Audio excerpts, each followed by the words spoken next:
All signs point to this as we have a massive report that just dropped from Shams Charania regarding Giannis Antetokounmpo coming up for this offseason. Of course, Giannis has been coveted by the Toronto Raptors for a very, very long time, and his asking price would be remarkably high. If a trade does go down, the package that would have to get sent out by the Toronto Raptors or any of these other teams would be astronomical. However, a new report just dropped from Shams Charania revealing that this trade is now more likely than ever. So we're going to break down the details of this report, how the Raptors could weasel their way in out there in the Giannis sweepstakes, and most importantly, what are the actual implications this has on the Toronto Raptors, whether they get Giannis or not. Because again, there are a lot of teams that would go after one of the top 3 players in the NBA. So it's tough to actually land those superstars, but frankly, this changes the landscape of the NBA in a way that really affects the Toronto Raptors going up against the Milwaukee Bucks, who we've played in the playoffs a few times over the past decade or so. So lots of stuff to break down in this video. Before we dive into that, folks, make sure you guys hit that subscribe button and specifically turn on the bell notifications. We are going live tonight for the NBA Draft Lottery. That's right, folks. We figure out tonight if the journey, if the quest to capture that flag, if the mission was a success or failure. It will be a success, but the NBA Draft Lottery is tonight, and we will be going live for it. So make sure you guys hit that subscribe button so you tune in as we witness history for the Toronto Raptors. But before we dive into any, I'll touch on the Cooper flag stuff at the end of this video because that's an important part of this. We did have a massive report that dropped from Shams Charania regarding this whole Giannis sweepstakes. Now, of course, for context, before we dive into this report, because, you want the details, you want everything that's going on here with this situation. But basically, Giannis has been phenomenal for the Milwaukee Bucks this season. He hasn't been struggling. 30 points per game, 12 rebounds, 6.5 assists. Giannis has been on an absolute tear. He's a monster. We know he's a top 3 player in the NBA. He finishes around the rim. He's just a guy that is a two-way star, 30 years old, still in this prime of his career. He is a superstar, and he has been rumored to leave the Milwaukee Bucks for a very long time. I mean, I cooked up this graphic, in 2019 or something along those lines for, Giannis watch in terms of him joining the Toronto Raptors, getting into the squad, make that full screen there. Masai Ujiri's mission to acquire Giannis, and 2021 was an era where it felt like, hey, there's a legitimate chance of Giannis leaving, but it was all rumors, speculation, stuff building up there at that point. But now, despite him wanting to be in Milwaukee, winning a championship in Milwaukee, with Damian Lillard's injury and the current contract situation, which we're going to dive into, Shams has revealed this trade is looking more likely than ever. So let's take a look at the report. As Shams dropped a bombshell today revealing that 2-time NBA MVP Giannis Antetokounmpo has not made any firm decisions. But for the first time in his career, he is open-minded about whether his best fit is remaining in Milwaukee or playing elsewhere, league sources have told ESPN. And we're diving more details here, and you might look at that, man, that's not a bombshell. He hasn't made any decisions yet or whatever. This is how all these trade requests go for guys that are in situations where they don't want to have bad blood with the fan base. They don't have bad blood with the organization. It's like little things start leaking to Shams. Well, they get rumored, and then things get to a point, where you have no future in terms of your contract situation. Your number 2 star is going to be out all next year with a torn Achilles. He's aging, all this type of stuff, right? Things just get so messy. There's no real opportunity, no real avenue for you to develop. These little things start leaking out. So it's like, no, I love Milwaukee. I love this city. But you're trying to, get your way out of that situation, frankly. Make it look mutual, make it look smooth, and have a transition. But Shams had a full article basically on this, breaking down the 2-time MVP. It's not making firm decisions. And after this franchise's 3rd consecutive postseason exit in the first round, but for the first time in his career, Antetokounmpo is open-minded about exploring whether his best long-term fit is remaining in Milwaukee or going elsewhere, sources have told ESPN.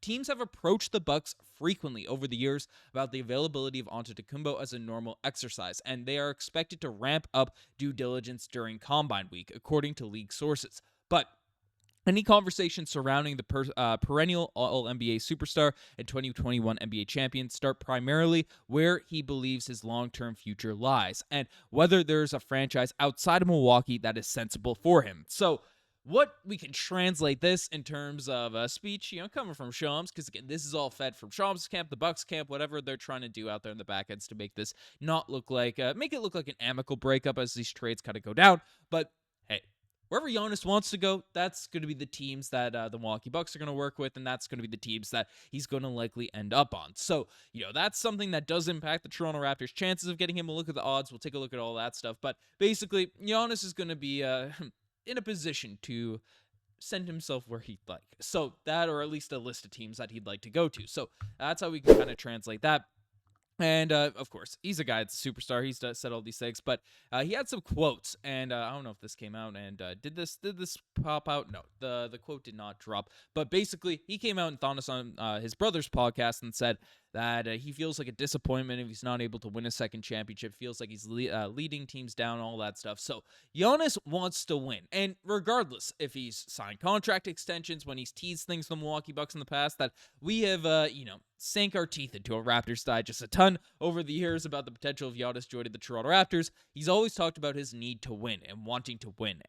And those sentiments were echoed again in his brother's podcast about a month ago and stuff that Shams referenced in his article. But basically, the seeds are now getting planted for a full tilt. Hey, the Bucks and Giannis are going to mutually agree or look to explore trade packages, all that type of stuff. And it's coming at the right times, right? The Bucks don't want to lose leverage. They don't want to do this. And Giannis doesn't want to look like he screwed over the franchise that do love him so much that he won a championship for and all of those types of things. So this relationship break apart is going to be amicable. But how does the Toronto Raptors play into this? Because, of course, Masai Ujiri has been linked to Giannis for a very long time, and we know just from all these reports, and given how bad and desperate the Milwaukee Bucks situation is right now, with making a swing on Kuzma that didn't pay off, Damian Lillard tearing his Achilles, and then no real other prospects of getting better, given the fact all of that money is tied up in the top of the roster. Brook Lopez is aging and can leave.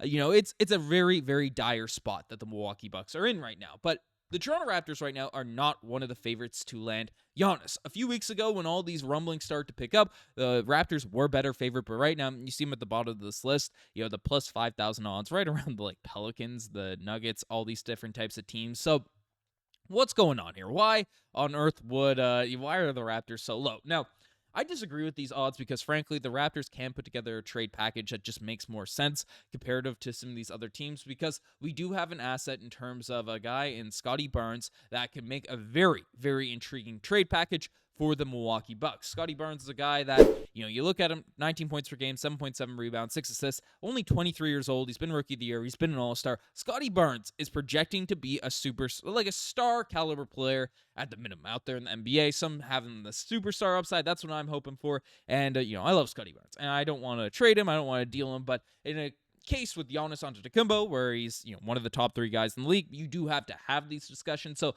I'm surprised the Raptors are so low given the trade package and their years of interest in acquiring Giannis Antetokounmpo. I'm surprised at that being the case comparative to some of these other teams like the Suns that just don't have the assets. I mean, whatever, right? So that's something that's going on there at this point. But frankly, in terms of the reality of what's going on after this report, it's Giannis, if he has looked at the Toronto Raptors, he's looked at his relationship with Masai Ujiri and says, hey, that's a place that I wouldn't mind going, I want to be, then that's where this thing gets a whole lot more real for the Toronto Raptors. I do expect a trade to be coming in the coming weeks, but things do have to fall right in order for the Raptors to have a legitimate chance of getting Giannis here now at this point. But regardless, if Giannis gets traded out of the Eastern Conference, there's one thing that we should be very positive on.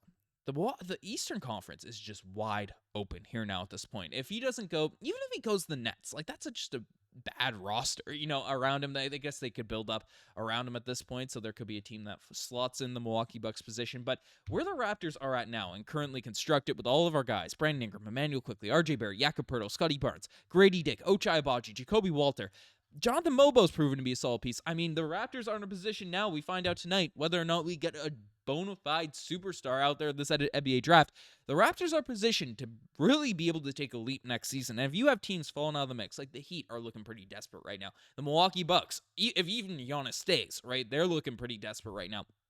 There are teams in the Eastern Conference where the Raptors can start making some jumps, can make some leaps, and frankly, we should be very, very excited about where the Raptors could be going into next year. So let me know what you guys think about all this in the comment section down below. Of course, the big thing that we're going to be looking at tonight is the NBA draft lottery, but there's a lot of things shaking up over the course of this. Well, honestly, the draft lottery will have an impact in terms of how everything plays out here now at this point. So let me know what you guys think of this in the comment section down below. You guys are best to make this far. Subscribe to the channel if you guys haven't already. Anyways, I'm signing out.